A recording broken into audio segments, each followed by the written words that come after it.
We're back here with Elizabeth Milner, who is our in-court reporter for the Sean Diddy Combs criminal trial. Elizabeth, so good to see you.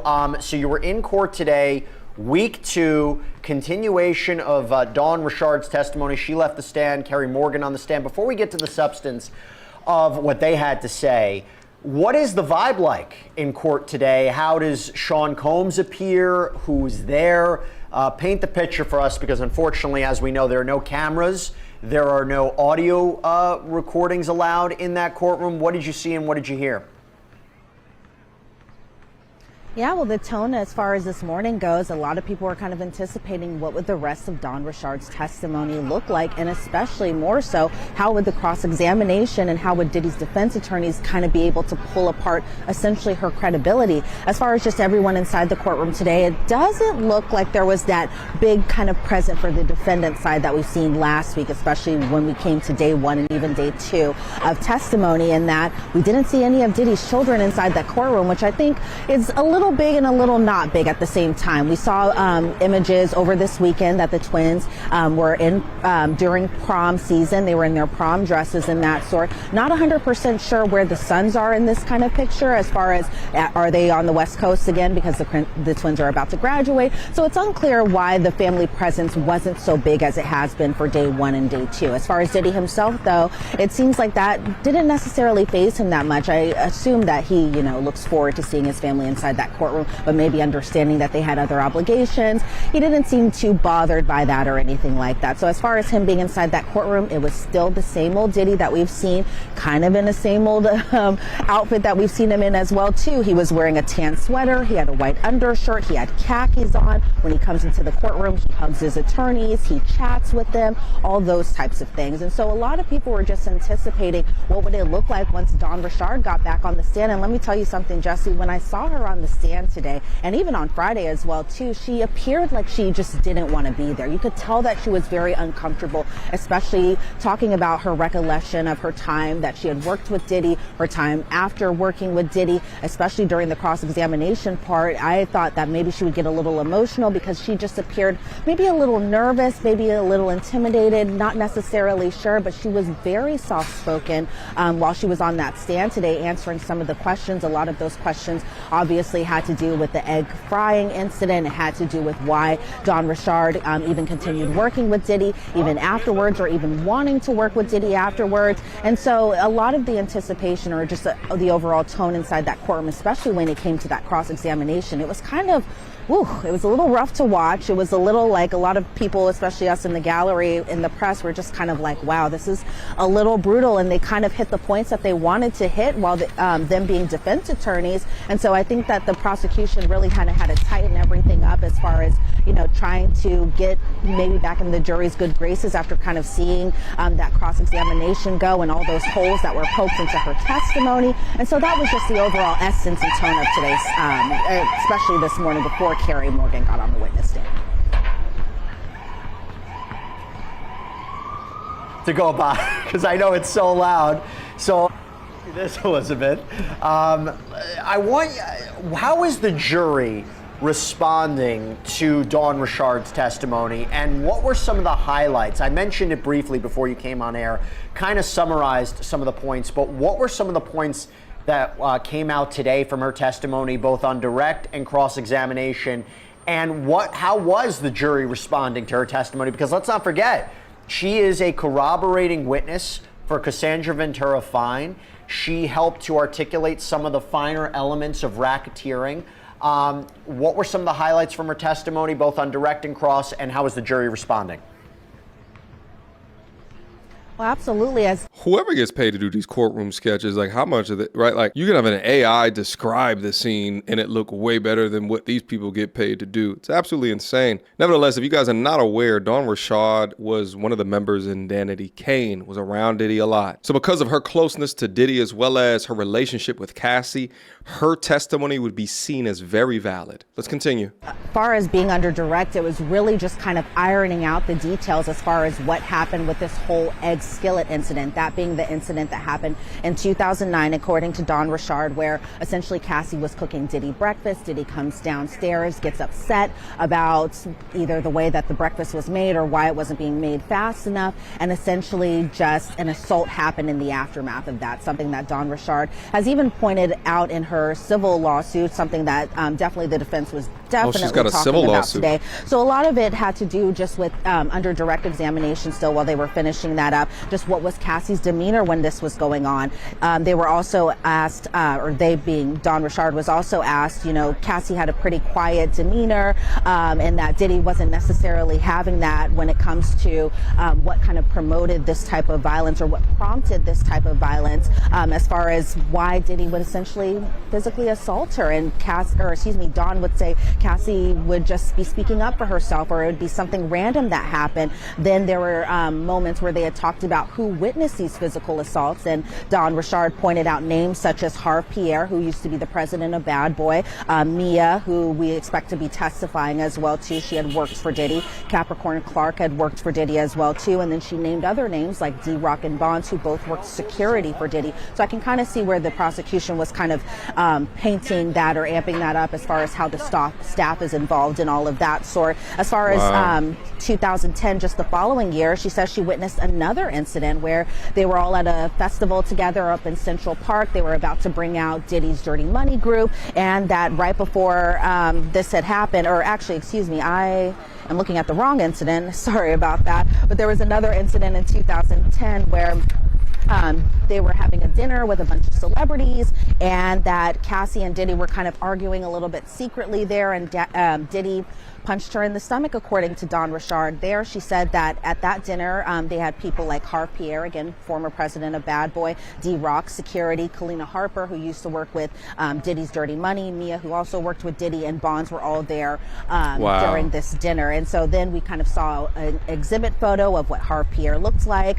And so then there was another talk, and this is kind of where I bring up the Central Park incident, where there was an incident where Diddy had allegedly physically assaulted Cassie while they were getting ready for this festival, and that Cassie came into the bathroom, and that Kalina and Dawn kind of confided in her, or at least kind of helped her during this moment. They all kind of put on sunglasses and then just kind of carried on like usual. Meanwhile, Cassie's kind of nursing some injuries just behind the scenes. Now, when it came to the cross-examination, and there was just a lot of testimony going on today, so I'm trying to get you guys all my notes going on and everything like that. But once it came to the cross-examination, that was done by Nicole Westmoreland, and this was the first time we've kind of really seen her in action when it comes to this specific trial. Before she continues on, listen, no one is arguing that Diddy is a saint. We all know he's a piece of shit. We all know that he's a monster. We all know, because we've seen the hotel videos of the assault. We know all these things to be true. But reminder, it is not Diddy versus Cassie. It is Diddy versus the United States of America, all right? For racketeering, sex trafficking, transportation for prostitution, RICO. The more that these testimonies go on, I think that from a prosecution perspective, it does a really good job at continuing to assassinate his character, or lack thereof, rather. But I want to see the information in regards to RICO. For right now, I am hearing this bastard hit on a woman time and time again, and associates around him that let him do his thing. And so first thing that Nicole Westmoreland's going to be asking her is just about her lawsuit, the lawsuit that she had filed just a few months ago against Diddy. And so she was asked about the demand letter that was I guess set up by her attorneys. She was asked about how many times she spoke with federal prosecutors, and she said she couldn't necessarily recall the amount of times that she had done it, but the defense kind of summed it up that she at least spoke with federal prosecutors 8 different times. They brought back the egg skillet incident where on Friday the defense was pointing out, you said that Cassie was cooling the eggs, and then Diddy comes downstairs and then he hits Cassie, or did he hit her, or did you see him hit her? Did you see that he had threw something at her? Was he like, it was really just kind of that quick and that much questioning kind of being thrown at her essentially. And then they brought up how it kind of compared to what she had said in her lawsuit just about the whole egg incident, and said that she didn't see the pan hit Cassie in the lawsuit. And then when she was asked essentially why she brought the lawsuit about, the defense was really kind of pointing at her. And I think this is something that, anybody who had filed a civil claim against Diddy might be expecting this under the cross-examination is what was their motivation in filing the lawsuit against the defense's client, essentially.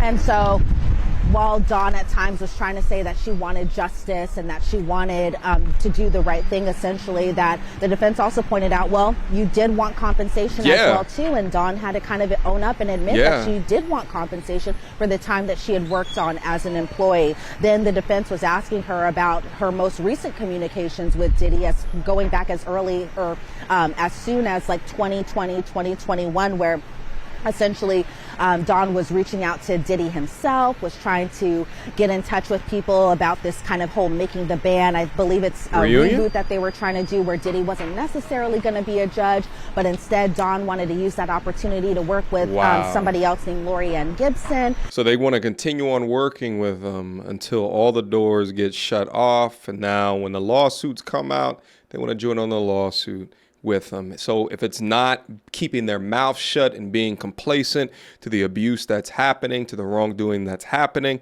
they're going to try to squeeze you at the end of it. There's a bunch of people that's caught up into this case, and they all ain't shit.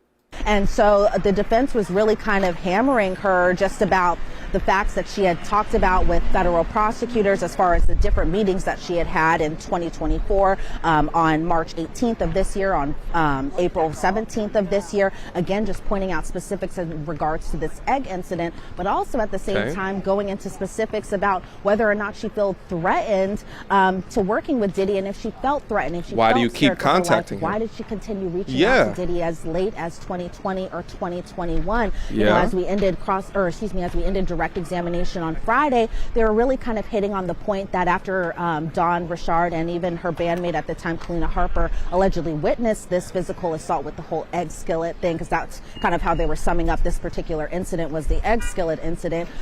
She was asked on Friday, what did Diddy tell you the next day? And essentially Dawn had said that Diddy essentially said that people wind up missing when they question him and that type of thing, and that was perceived as a death threat. So then when the defense had their chance to kind of cross-examine her, they were like, well, why did you feel threatened, and yet you continue to want to work with him? And so the defense moments, Nicole Westmoreland really kind of hit it on the head. I think a lot of people were possibly wondering, did Dawn come off like a liar, or did she kind of over embellish some of these incidents? But to Dawn's accord and to Dawn on the witness stand, she was just saying, she was trying to remember to the best of her ability. So it was kind of tough to watch, but at the same time, I think Dawn pulled out the little Woody. She didn't, kind of get too frazzled necessarily. She didn't get overly emotional, but you could tell that during the cross-examination, it was pretty tough. And we actually have a poll up right now on YouTube. Do you think the jury views Dawn Richard as a credible witness? We'll see what the results of those are. I wish I had a little bit more time with you, Elizabeth, because I wanted to ask you a little bit more about Kerry Morgan. This is Cassandra Ventura's former best friend on the stand, but I know we have to get you back into that courtroom. Thanks so much for giving us an update. Great reporting as always. Elizabeth Milner, everybody, thank you so much. She's doing a great job. Shout out to her. Thanks, Jesse.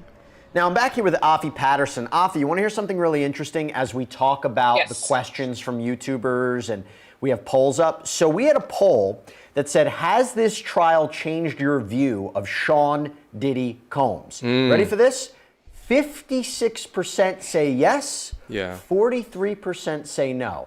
Now, look, I'm an attorney, right? And I don't care what the case is. I like the idea of, the idea is for the jury to go in, clear eyes, clear minds, allow the evidence and the facts and the testimony to sway their opinion.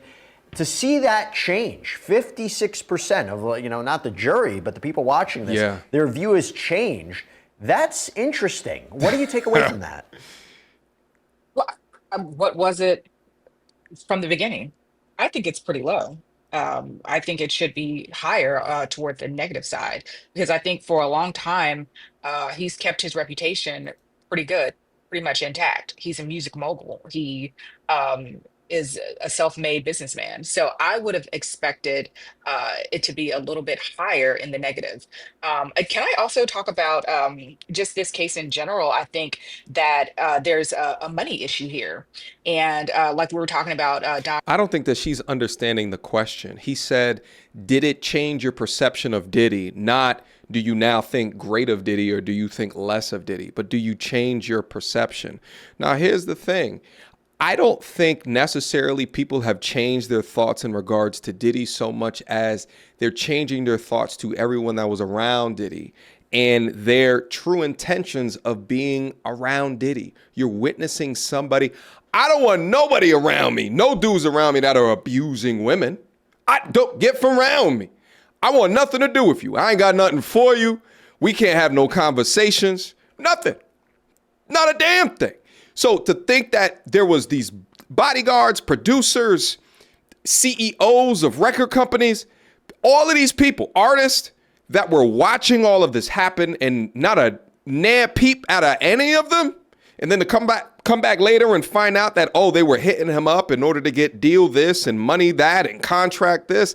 So the thing is that, you know, what they say, what lawyers will tell you when accusations become out against you is to keep quiet. And the thing is that when Diddy started to speak after the hotel video came out, it painted him more guilty. All right. But now that everyone else is starting to speak and you're beginning to see the human component around people's intentions, it's beginning to shift people's thoughts into how guilty that he is. Now, again, when I say how guilty, it's not how guilty of being a piece of shit, domestic violence, and all of these types of things, but it's from a RICO perspective. All these people over embellishing, make him seem like more of a mobster than what he actually is. I don't know, but let's keep listening. Richard and her civil case, and we can talk about Cassie and her civil case. You know, in our justice system, you know, we are allowed to have compensation, but I think compensation is maybe the wrong word. I think that when you've suffered some serious guttural traumas, you are entitled to try to be made whole,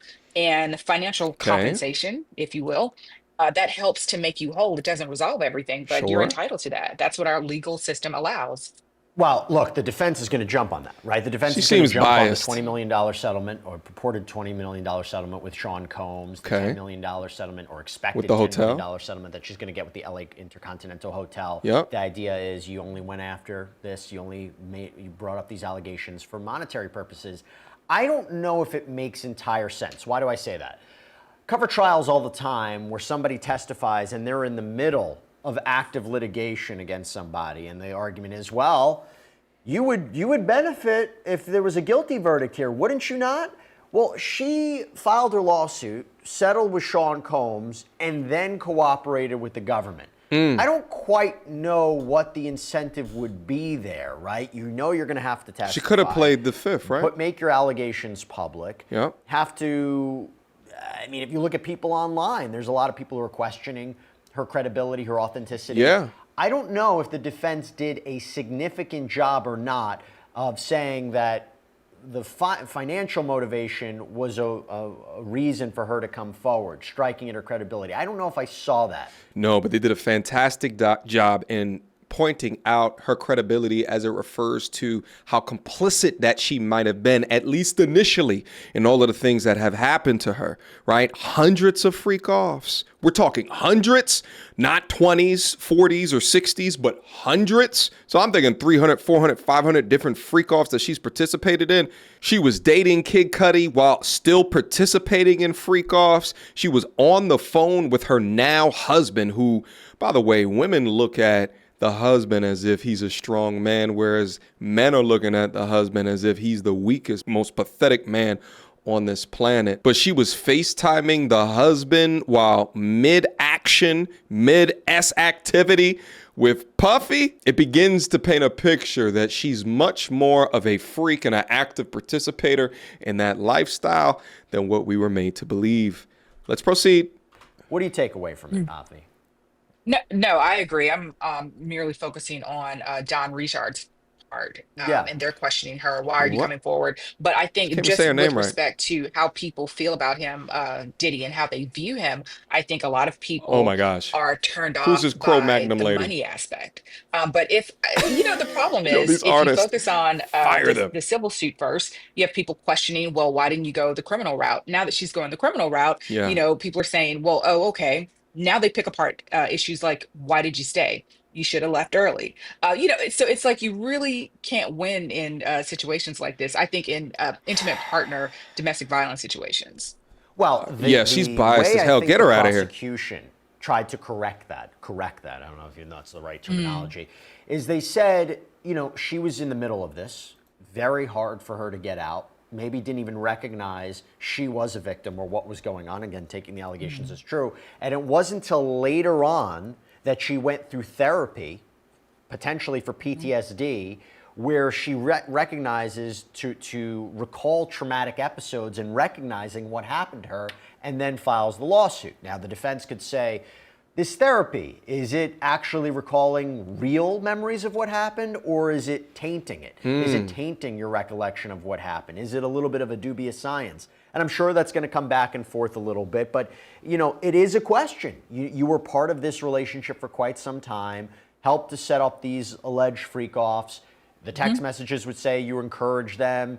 You wonder if it's a question and a problem for the prosecution, but at the same time, the prosecution knew about these messages, they knew about the timeline, they still felt confident to go forward with this case and Cassandra Ventura as their star witness. Okay, we got a question from Last Plane Home.